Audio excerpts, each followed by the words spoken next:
வணக்கம் நேயர்களே, புகார் பெட்டி நிகழ்ச்சிக்கு உங்களை அன்புடன் வரவேற்கிறோம். இந்த நிகழ்ச்சியில் நீங்கள் உங்கள் பகுதியில் உள்ள குறைகளையும் புகார்களையும் திரையில் தெரியும் எண்ணான 044223111361 என்ற எண்ணிற்கு தெரிவிக்கலாம். அதேபோன்று கடிதம் வாயிலாகவும் உங்கள் புகார்களை நீங்கள் அனுப்பலாம். அனுப்ப வேண்டிய முகவரி ராஜ் நியூஸ் புகார் பெட்டி எண் 32, போயஸ் 2வது தெரு, தேனாம்பேட்டை, சென்னை 18 என்ற முகவரிக்கு கடிதம் வாயிலாகவும் உங்கள் புகார்களை நீங்கள் அளிக்கலாம். அதற்கு உரிய தீர்வினை எங்கள் சட்ட ஆலோசகரும் சமூக ஆர்வலரும் உங்களுக்கு வழங்குவார்கள். இன்றைய நிகழ்ச்சிக்குள் செல்லலாம். நமது விருந்தினர் சமூக ஆர்வலர் VS ராமன் அவர்களை வரவேற்போம். வணக்கம் சார். வணக்கம் சார். இப்போது வரி நிர்ணயங்கள்லாம் பண்ணப்படுறதில்ல சார். வீட்டு வரி, கடை வரி, அது போன்ற வரி நிர்ணயம், சூப்பர் மார்க்கெட், இது போன்ற விஷயங்களுக்கு வரி நிர்ணயம் அது எந்த மெத்தடில் பண்ணுறாங்க சார்? அதாவது சமீபத்தில் உங்களுக்கு தெரியும், இப்போ கேள்விப்பட்டிருப்பீங்க, மதுரை மாநகராட்சியில் இந்த வரி நிர்ணயம் படுத்துறது தான் பெரிய பிரச்சனையாகி அந்த மண்டலத்தினுடைய தலைவர்களை ராஜினாமா பண்ணாங்க. அப்புறம் மன்னிக்கணும், ஒரு நேர் இணைப்பில் இருக்காங்க, நான் பேசிட்டு தொடர்ந்து பேசலாம். வணக்கம், புகார் பெட்டி யார் எங்கேருந்து அழைக்கிறீங்க? வணக்கம் ஐயா. வணக்கம். திருவண்ணாமலை மாவட்டம் வந்தவாசி வட்டம் சத்யசீலன் ஐயா. சத்யசீலனா? ஆமா ஐயா. சொல்லுங்கள், உங்கள் புகார் சொல்லுங்கள் சத்யசீலன். ஒரு பொதுவான விஷயம் தான் ஐயா பேசணும். சொல்லுங்கள். தேசூர்ல நெரிசல் அதிகமா இருக்குது ஐயா. போக்குவரத்து என்ன புரியல? போக்குவரத்து பேருந்து, லாரிங்க, ஜல்லி வண்டி இதெல்லாம் அதிகமா இருக்கு. இன்னொரு மிஷின் வேற ஆரம்பிக்க போறாங்க. அதனால ஒரு மேம்பாலம் ஒன்று கட்டி தருவாங்களா கவர்மெண்ட்ல? எந்த பக்கம் சார்? எம்ஜிஆர் சாலைக்கு பின் சைடு இருந்து புது பஸ் ஸ்டாண்டு வரைக்கும் லைன் கொடுக்கணும் சார். எங்க வந்தவாசி இல்லையா?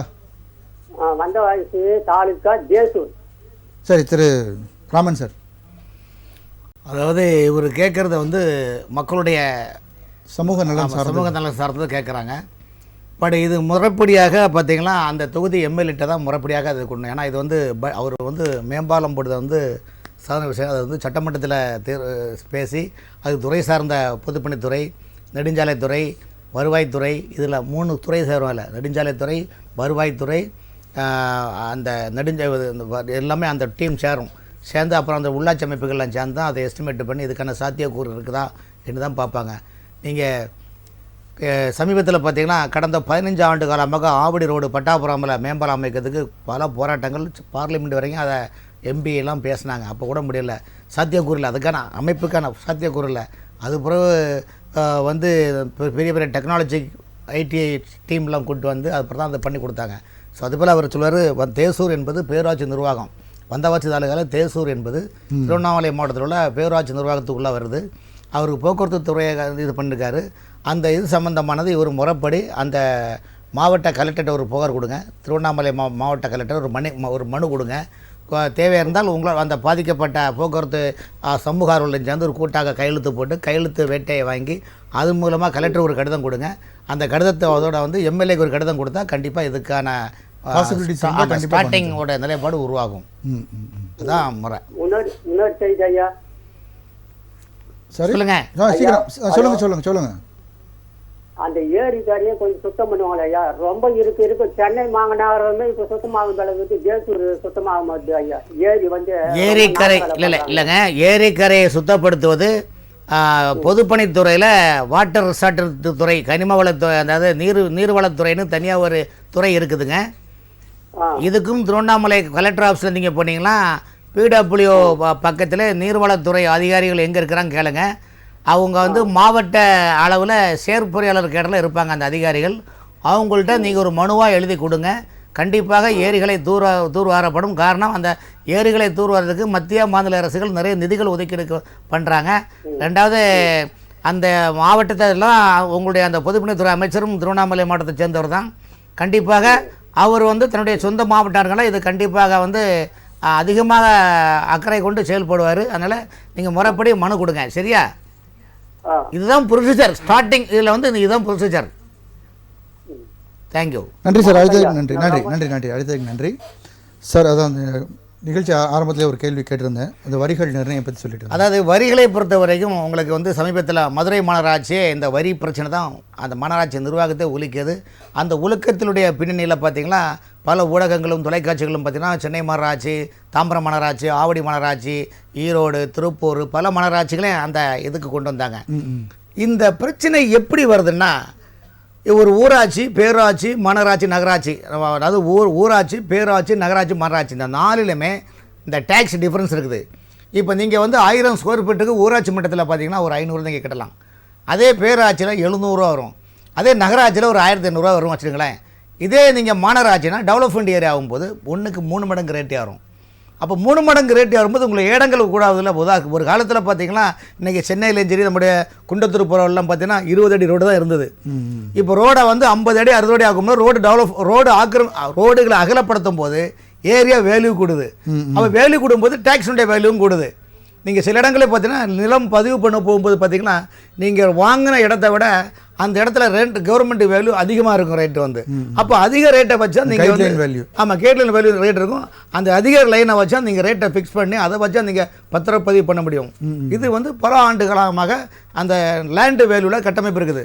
அதே போல் இந்த வரிகள் போடுறது எப்படின்னா இப்போ ஒருத்தருக்கு நீங்கள் 2000 ஸ்கொயர் ஃபீட் இப்போ சமீபத்தில் மாநில அரசு அறிக்கை கொடுத்துருப்பாருங்க.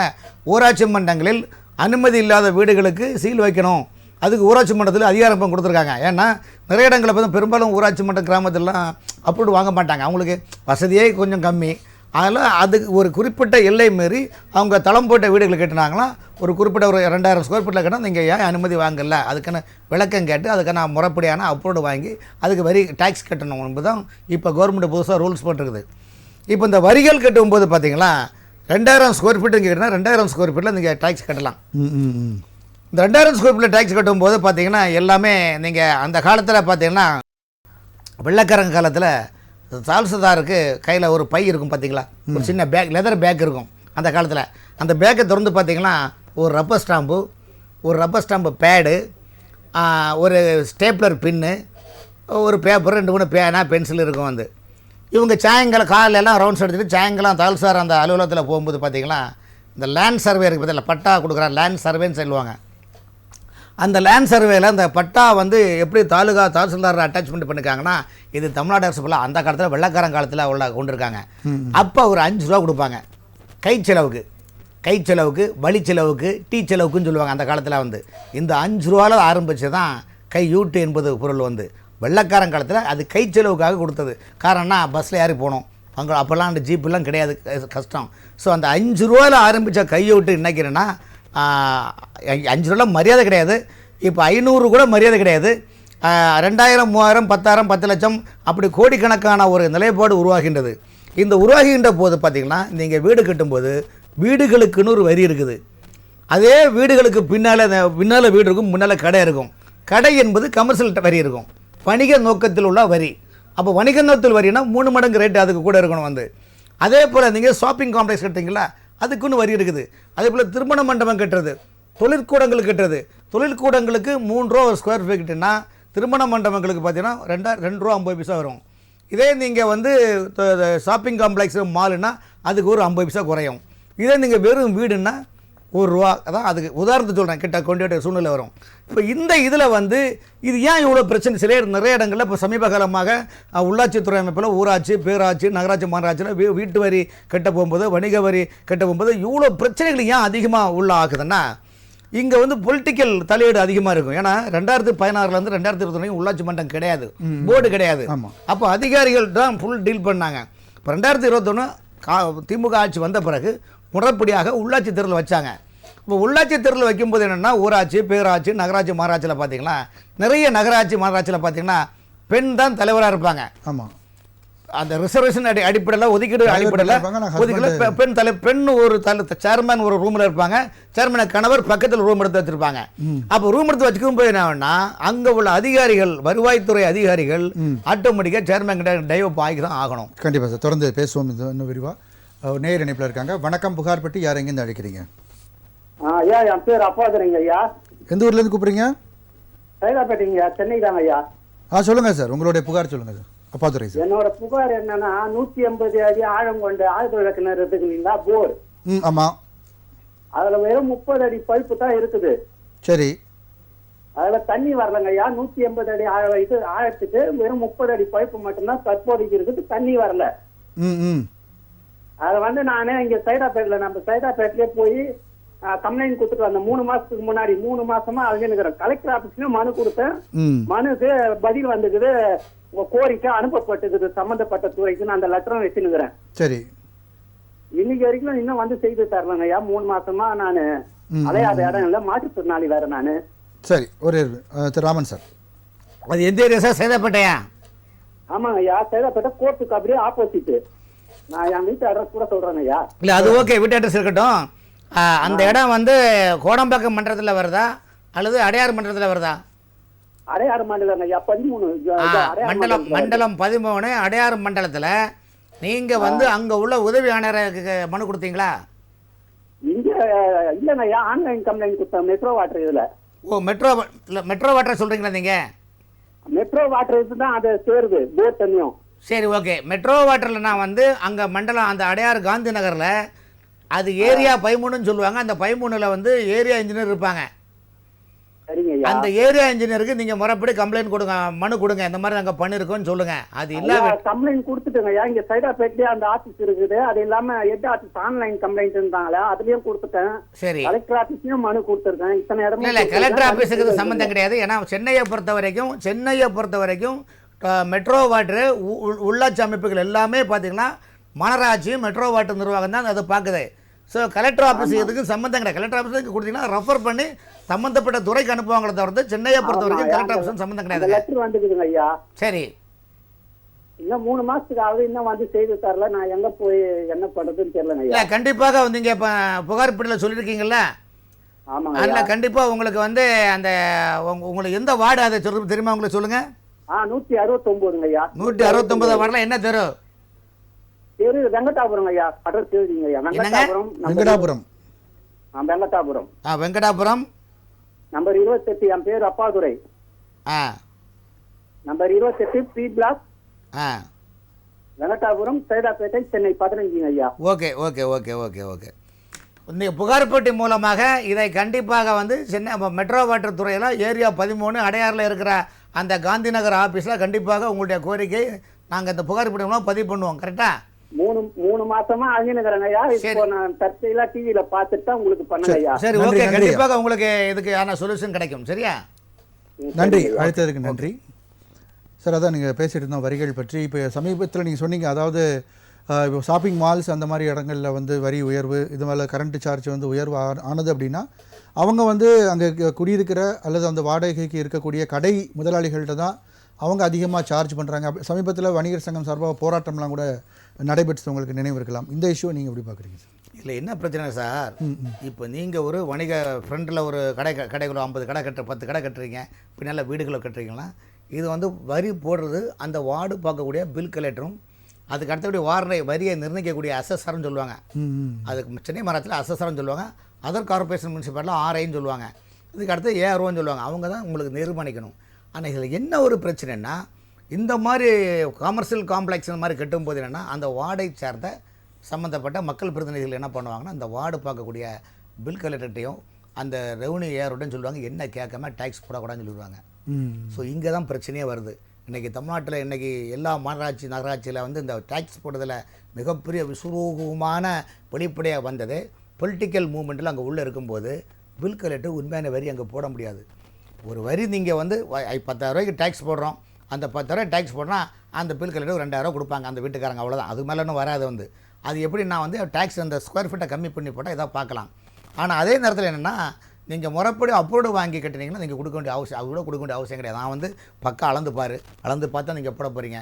இது பேமெண்ட் எப்படி வரும்னா 2 மாடி கட்டிட்டு 3வது மாடி 2 வருஷம் கழிச்சு எக்ஸ்ட்ரா கட்டும்போது அதுக்கு அப்ரூவ்டு கிடையாது. அந்த அப்ரூவ்டு இல்லாத அந்த ஸ்கொயர் ஃபீட்டுக்கு இவங்க ஒரு அன்கோ போட்டு எடுப்பாங்க. இந்த அன்கோ போட்டு எடுக்கும்போது இப்போ எல்லாம் என்ன பிரச்சனைனா, நீ அப்ரூவ்டு வாங்காதப்போ அதில் அப்புறம் கிடையாது. ஆனால் பெரும்பாலும் கவுன்சிலர்களும் மண்டல தலைவர்களும் என்ன பண்ணுவாங்கன்னா, கவுன்சிலரில் ஏஆர்ஓ சென்னை மாநகராட்சியில் இன்றைக்கி 15 மண்டலத்தில் எனக்கு தெரிஞ்சு 2-3 மண்டல தலைவர்களே அந்தந்த மண்டலத்தில் ஏஆர்ஓக்கிட்ட என்ன சொல்கிறாங்கன்னா, என்ன தெரியாமல் ஒரு புது அசஸ்மெண்ட்டு போடக்கூடாது, என்னை தெரியாமல் ஒரு வரி கூட போடக்கூடாதுன்னு சொல்லி எந்த வரி போடல என்னுடைய பார்வை கொண்டு வாங்கன்னு சொன்னால் இது எங்கே போய் சொல்லுறதுக்கு சொல்லுங்கள். இப்போ அந்த மக்கள் வந்து வீடு கட்டக்கூடியவங்க பார்த்தீங்கன்னா அத்தனை பேரும் பார்த்தீங்கன்னா பயந்து, அதாவது ஒரு 5 ரூபா 5%ல் 5 ரூபா வீடு கட்டுறதுக்கு ஒதுக்கினா 1 ரூபா இவங்களுக்கு கமிட்மெண்ட்டுக்கு ஒதுக்க வேண்டிய சூழ்நிலை இருக்குது. இந்த சென்னை மாநகராட்சியில் பல மன்றங்களில் அங்கே இருக்கிற ஏஆர்ஓக்களும் அசஸாரும் லைசன்ஸ் இன்ஸ்பெக்டர்களும் பில் கலெக்டரும் சொல்லலா தூரங்களாக அனுபவிச்சுட்டு இருக்கிறாங்க. அது தெரிஞ்சும் அந்த மண்டல ஏசிகளால் வாத்திறக்க முடியாது. எதுவுமே அந்த எம்எல்ஏக்கள் நினச்சா கூட ஒன்றும் பண்ண முடியாது. ஏன்னா உள்ளாட்சித்துறையில் வானளாவிய அதிகாரம் அங்கே இருக்குது. அதிகாரம் இருக்கும்போது இங்கே பில்டிங் கட்டி விற்றுட்டு போட்டிங்களா உங்களுக்கு பிரச்சனை கிடையாது. ஏன்னா நான் உங்களுக்கு 5 லட்சம் கொடுக்குறேன்னு வச்சுக்கோங்களேன், ஸ்கொயர் ஃபீட்டு நான் எக்ஸ்ட்ரா ரேட்டை போட்டு விற்றுட்டு போயிடுவேன். நான் ரெசிடென்சி அங்கே இருக்கும்போது நான் உங்களை பகிச்சுட முடியாது. கண்டிப்பாக சார். இதை பற்றி என்ன விரிவாக பேசுவோம். ஒரு நேர் இணைப்பில் இருக்காங்க. வணக்கம், புகார்பட்டி. யார் எங்கேருந்து அழைக்கிறீங்க? ராணிப்பேட்டை மாவட்டம் சார், கலவை தாலுகா. உங்கள் பேர்? கலைவாணன். கலைவாணன், சொல்லுங்கள், உங்களுடைய புகார் சொல்லுங்கள். சார் நான் 2019 டீல் பண்ணிக்கிறேன் சார். கலெக்டர் ஆஃபீஸில் எத்தனையோ டைம் மனு கொடுத்துட்டேன். என்ன விஷயம் சார்? ரோடுக்கு சார், நலசாண்ட போகிறதுக்கு தானகரியம் செட்டில்மெண்ட் பண்ணிட்டாங்க ஆணையர் பிடிஓ பேரில், திமிரி பிடிஓக்கு. ஒரு 15 நபர் அது ரோடுக்கு எழுதி கொடுத்துருக்குறாங்க. அவங்க பேர்ல தான் இருக்குது. அது வரைபடம் உருவாகல. எப்பந்தி வழி போக்குவரத்துக்கு வழி இடையூறு பண்றாங்க இருக்கிறவங்க. இல்லை, இப்போ உங்களுக்கு எழுதி கொடுத்தாங்க, சரி. இப்போ அதில் உங்கள் இடம் அது அடி வாங்குதா? அங்கே நிலத்துக்கு போகிறதுக்கு என்ன மாதிரி ஒரு 20 ஃபார்மர் அண்ணாண்ட நீர்நிலைக்கு போகணும் சார், ஆடு மாடு எல்லாம். சரி, அதுக்கு பாதை கேட்டு நீங்கள் மனு பண்ணியிருக்கீங்க? ஆமாம் சார். இன்னும் பண்ணித்தரல? ஆமாம் சார். சரி, ரைட். திரு ராமன் சார். அவர் சொல்கிறது திமிரி ஒன்றியம், ராணிப்பேட்டை மாவட்டம். இங்கே ஒரு 20 பேர் குடும்பத்துக்கு போகிறதுக்கான வழிகள் இல்லை. ஏற்கனவே வழி இருந்திருக்கு, இப்போ வழி இல்லை என்ன சொல்கிறாங்க. இந்த வழி இல்லாத பிரச்சனையை அந்த திமிரி யூனியனில் பிடிஓக்கும் கவனத்துக்கும் கொண்டு வரணும். அந்த திமிரியினுடைய ஏரியாவுடைய தாலுகா ஆஃபீஸர், தாசில்தார், அவர் தான் வருவாய்த்துறையை இது பண்ணுறது. இது போக அந்த இடம் அவர் சொல்லக்கூடிய இடங்கள் பிடபிள்யூக்கு உள்ளதா அல்லது வருவாய்த்துறைக்கு உள்ளதான்னு அவங்க அதிகாரிகள் தான் ஆய்வு பண்ணணும். அந்த ஆய்வு பண்ணும்போது இந்த வழி ஏன் விட மாட்டேன், அனுப்ப மாட்டேன்னு இதுக்கு பின்னால் அரசியல் பின்பலம் இருக்குதா என்பது பார்க்கணும். ஏன்னா உங்களுக்கு எல்லா இடத்துலையுமே பார்த்தீங்கன்னா, அவர் சொன்னார் பார்த்தீங்களா, இது எல்லா இடத்துலையும் இந்த பிரச்சனை இருக்குது. ஒரு 25 வருஷம் முன்னால் பார்த்தீங்கன்னா தாராளம் வழி இருக்கும். குளத்தில் குளிக்க போவாங்க, மாடு மேய்க்க போவாங்க, ஆடு மேய்க்க போவாங்க, என்னன்னு பண்ணுவாங்க. அடுத்த தலைமுறைக்கு வரும்போது பார்த்தீங்கன்னா பொலிட்டிக்கல் இன்ஃப்ளூயன்ஸாகவே அந்த பட்டா லேண்டை பக்கத்தில் ஒரு 5 ஏக்கர் பட்டா லேண்டு வாங்குவாங்க. பக்கத்தில் 2 ஏக்கர் புறம்போக்கு லேண்டாக இருக்கும். பட்டாவோட சேர்த்து அப்படியே புறம்பக்கம் பென்ஷன் போடும்போது அந்த புறம்போக்கு இடம் வழியாக இருக்கும். இப்போ வழி அடைச்சிருவாங்க. அடைக்கும் போது இந்த மாதிரி பாமர மக்களை போய் புகார் கொடுத்தாலும் புகார் எடுபடாது. ஏன்னா இன்றைக்கி ஏழையினுடைய நியாயங்களை அம்பலத்தில் ஏறாது என்பது எல்லாருக்குமே தெரிந்த ஒரு பழமொழி. ஸோ அந்த மாதிரி நிலைப்பட இதுக்கு என்ன பண்ணால் கூட்டாக இவங்களை யார் பாதிக்க போகிறாங்களோ அவங்களும் கூட்டாக ஒரு கையெழுத்து வாங்கி அதை முறைப்படி அந்த ராணிப்பேட்டை மாவட்டத்தோட கலெக்டர் கொடுக்கணும். கலெக்டர் கொடுத்தோட அந்த டிஆர்ஓ மாவட்ட வருவாய் அலுவலர் இருக்காங்க, அவருக்கு ஒரு கடிதம் கொடுக்கணும். கொடுத்ததோட அந்த மாவட்டத்தில் உள்ள தாசில்தார்கிட்ட கொடுக்கணும். கொடுத்துட்டு அந்த முடிஞ்சால் அந்த மாவட்டத்தில் உள்ள மந்திரிக்கிட்டே அமைச்சர்கிட்ட ஒரு கடிதம் கொடுத்தா தான் இதுக்கு ப்ரொசீஜர், இதுக்கு சொல்யூஷன் தரத்தை பார்த்து. மற்றபடி இதில் ஒன்றுமே பண்ண முடியாது. ஏன்னா எல்லா இடத்துலையும் இந்த பிரச்சனை இருக்குது. சாதாரண பிரச்சனை கிடையாது. மிகப்பெரிய ஜாம்பவங்களுக்கே இந்த மாதிரி பிரச்சனை இருக்கும்போது சாமானிய மக்களுக்கு சாதாரண விஷயம் கிடையாது. அதனால் இதுக்கு முறைப்படி சொல்யூஷன் இதுதான் சார் வழி. ரைட் சார், நன்றி. அடுத்ததுக்கு நன்றி சார். இல்லை, இப்போது இந்த பிரச்சனைக்கு இன்னொரு காரணம் ஒரு 10 அல்லது 15 ஆண்டுகளுக்கு முன்பு 2 ஏக்கர் நிலம் வழங்கப்படும்னு அரசு சார்பாக தேர்தல் வாக்குறுதி கொடுக்கப்பட்டது. அதுவும் வழங்கப்பட்டதுன்னு நமக்கு தெரியும்.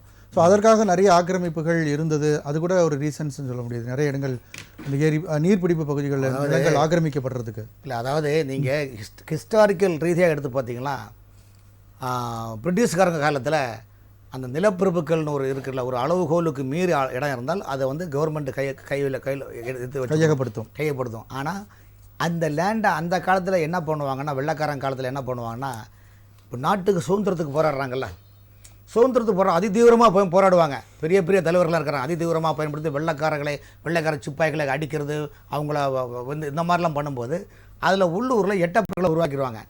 அந்த எட்டப்பர்களை இந்த போராட்ட தலைவர் எங்கே வரான் என்ன போகிறான்னு சொல்லும்போது இவனை காட்டி கொடுக்கறதுக்கு பிரிட்டிஷ்காரங்கிட்ட ஒரு ஏஜென்ட் மாதிரி இருப்பாங்க. அந்த ஏஜென்ட் இருக்கும்போது என்ன பண்ணால், நான் ஒரு பெரிய போராட்ட வீரனை காட்டி கொடுத்துட்டாங்கன்னா அவங்க பிரிட்டிஷ்காரங்க ஒன்லி கடத்தி கொண்டு ஜெயிலில் போடுவாங்க, இல்லை கொல்லுவாங்க. இப்படி சிப்பாய் அதானே அந்த காலத்தில் நடந்தது. அப்போ இந்த காட்டி கொடுத்தவங்களுக்கு என்ன, இந்த இடங்கள் இருக்குது பார்த்தீங்களா, இதில் 50 ஏக்கர் நீ வச்சுக்கோ, இன்னும் இனாம் லேண்டுன்னு வச்சு கொடுத்தாங்க அந்த காலத்தில். அதன் பிறகு இந்திரா காந்தி அம்மையார் பிரைம் மினிஸ்டர் வந்த பிறகு என்ன பண்ணுவாங்கன்னா, நிலப்பொறுப்புகளை ஒழிச்சாங்கல்ல, நிலப்பொறுப்புகளை ஃபுல்லாக, அதாவது யூனியன்களெல்லாம் ஒரு தேசமான ஒரு நிலைப்பாடு ஜவஹர்லால் நேரு இருக்க வச்சுக்கும்போது இந்திரா காந்தி அம்மையார் பிரதமர் ஆகும்போது நிலப்பொறுப்புகளை எல்லாம் ஒழிச்சு கட்டணும், அவங்களுக்கு எல்லாரும் இவ்வளோ தான் லேண்ட் வைக்கணும், மீது லேண்டு அரசாங்கம் தாங்க எடுக்கும்னு சொன்னாங்க. ஸோ அந்த அரசாங்கத்தோட உச்சவரம்பு நில உச்சவரம்பு சட்டத்தை பிறகு லேண்டெல்லாம் ஆட்டோமேட்டிக்காக கவர்மெண்ட் எடுத்துரும். அப்போ கவர்மெண்ட் தான் எந்தெந்த ஸ்டேட்டில் இருக்கோ அந்த மாதிரி ஸ்டேட்டில் இருக்கும்போது அந்த இடத்த வச்சு தான் உங்களுக்கு என்ன பண்ணுவாங்கன்னா நிறைய அரசு திட்டங்களை கொண்டு வரது, ஏழை எளிய மக்களுக்கு இடங்கள் கொடுக்கறதெல்லாம் அந்த திட்டங்களை கொண்டு வந்தாங்க. பட் அதுக்குள்ளே நீங்கள் அரசியல்னு போகிற நிறைய விஷயங்கள் அதுக்குள்ளே இருக்குது. பட் நம்ம அதுக்குள்ளே வேண்டாம், அதெல்லாம் அதை பற்றி நம்ம சொல்ல போனோம்னா ஒரு நாள் போதுமா இன்னொரு நாள் போதுமான்ற நிலைப்பாடு வருவோம். இன்னைக்கு உள்ள நிலைப்பாடு என்ன, இன்னைக்கு கவர்மெண்ட் லேண்டுன்னு உங்களுக்கு இருக்கும்போது பார்த்தீங்கன்னா கடந்த 2006 நீங்கள் வச்சுடுங்க, 2006 இன்னைக்கு வரைக்கும் பார்த்தீங்கன்னா அரசாங்கம் அரசு தேவைக்கான கட்டிடங்கள் கட்டுவதற்கும் பயன்படுத்துகிறாங்க. அதுக்கு ஆறு ஏரி குளங்களை கூட அவங்க பயன்படுத்துகிறாங்க. அதே நேரத்தில் இந்த ஆற்றங்கரை ஓரத்திலையும் சாலைகளின் ஓரத்தில் இருக்கிற ஏழை எளிய மக்களை ஆக்கிரமிப்பு என்ற ஒரு பிம்பத்தை முன் வச்சு அதன் மூலமாக அந்த லேண்டை ஃபுல்லாக எபிஷன் பண்ணி சிட்டிக்கு வெளியில் போட்டு எங்கேயாவது கிட்டத்தட்ட ஒரு 100 கிலோமீட்டர் தாண்டி குடிசைமாட்டிபுரத்தில் ஒரு இடம் கொடுப்பாங்க. அவங்க வாழ்வாதாரமே கேள்விக்குரியாதுன்ற மாதிரி பல பிரச்சனைகள் இருக்குது. இதை பற்றி நான் விரிவாக பேசுவோம் சார். நேர் இணைப்பில் இருக்காங்க. வணக்கம், புகார் பெட்டி யார் எங்கேருந்து அழைக்கிறீங்க? சார் வணக்கம் சார், திருச்சியிலேருந்து நாகராஜன் பேசுகிறேன் சார். நாகராஜன் சொல்லுங்கள், உங்களுடைய புகார் சொல்லுங்கள் சார். வணக்கம் சார், நான் திருச்சியில் சொசைட்டி கூட்டுறவு வீடு கட்டு சொசைட்டியில் ஒரு பிளாட் வாங்கினேன் சார். சரி. அந்த பிளாட் இந்த மாதிரி அடுத்தவங்களுக்கு விற்கலான்னு சொல்லி என்ஓசி சொசைட்டியில் வாங்கிட்டேன் சார். இப்போ என்ன பண்ணுறாங்க, ரிஜிஸ்டர் ஆஃபீஸில் பட்டா கொண்டு வாங்க, அதுக்கு தனி பட்டா கொண்டு வாங்க, அது இல்லாம நீங்க அந்த பட்டாவுக்கு ஸ்கெட்ச் போட்டு எடுத்துட்டு வாங்கங்கறாங்க. ரிஜிஸ்டருக்கு போனா என்னென்ன டாக்குமெண்ட் வேணும் சார், அதை கொஞ்சம் வேணும் சார். சார் திரு ராமன் சார். சார் இந்த திருச்சியில நீங்க வாங்கினது என்ன சொசைட்டி பேர் என்னது? ராமலிங்கனார் கூட்டுறவு வீட்டு கட்டும் சொசைட்டி சார். சரி, உங்களை மாதிரி எத்தனை பேர் வாங்கியிருக்கீங்க? அது 500 பிளாட் சார். அது நிறைய 50 300 ஏக்கர் 200 ஏக்கர் வாங்கி போட்டது. சரி சார், அது நிறைய வாங்கிருக்காங்க சார். அது 300-400 பேர் வாங்கிப்பாங்க சார். ஓகே சார், இப்போ உங்களை மாதிரி எல்லாருக்கும் பிரச்சனை இருக்கா இல்லை உங்களுக்கு மட்டும் பிரச்சனை இருக்கா? இல்லை, நிறைய இருக்கு. எனக்கும் இந்த பிரச்சனை சார், எல்லாருக்கும் இருக்காங்கிறது எனக்கு தெரியல சார். இல்லை ஒரு விஷயம் சார், இது 500 ஃப்ளாட் இருக்குன்னா 500 ஃப்ளாட்டுக்கும் அந்த சொசைட்டி ஒரே ஆக்டில் ஒரே ரூல்ஸில் அந்த சர்வே நம்பரு பிளாட் நம்பரு அதுக்கான எல்லாமே ஒதுக்கி தான் அவங்க லேஅவுட் போடுவாங்க. அப்படி இருக்கும்போது நீங்கள் வாங்கி கொண்டு அந்த போன இடத்துல அதை கூட இதை கூட கேட்கும்போது நீங்கள் எந்த சொசைட்டியில் இடம் வாங்கினீங்களோ அந்த சொசைட்டிலே ஸ்கெட்ச் இருக்குது, எஃப்எம் ஸ்கெட்ச் இருக்குது, லேண்ட்மார்க் ஸ்கெட்ச் இருக்குது, எல்லாமே அதில் இருக்குது. அதை வச்சு உங்களுக்கு கொடுக்கலாமே ஆட்டோமேட்டிக்காக. அவங்க கொடுக்கலாம் சார். ரிஜிஸ்டர் ஆஃபீஸில் கொண்டு போனால் தனிப்பட்டத்துக்கு அது உங்கள் பிளாட்டுக்கு மட்டும் பிளாட் ஸ்கெட்ச் போட்டு டிவைட் பண்ணி கொண்டு வாங்குறாங்க சார். இல்லை சார், இல்லை உங்கள்கிட்ட ஏற்கனவே நீங்கள் லேண்டு வாங்கும்போது அதனுடைய ஸ்கெட்செலாம் உங்கள் கையில் இருக்கா இல்லையா? அதெல்லாம் கொடுத்துறாங்க, மொத்தமா இருக்கு. ஆமா சார், மொத்தமா இருக்கும்போது நீங்க உங்களுக்குன்னு தனிப்பட்ட நீங்க கேக்குறீங்களா, கரெக்ட் தானே? ஆமா சார், தனிப்பட்ட கொடுக்கலாம் சார், தனிப்பட்ட கொடுக்கல, எந்த விதமான ஆட்சேபனை இல்லை. நீங்க இப்ப என்ன பண்ண, திருச்சி மாவட்டமா அதே உங்களுக்கு? ஆமா சார், திருச்சி மாவட்டத்தில் இப்ப கலெக்டர், புதிய கலெக்டர் வந்திருக்காரு, சரவணன் ஒரு கலெக்டர்.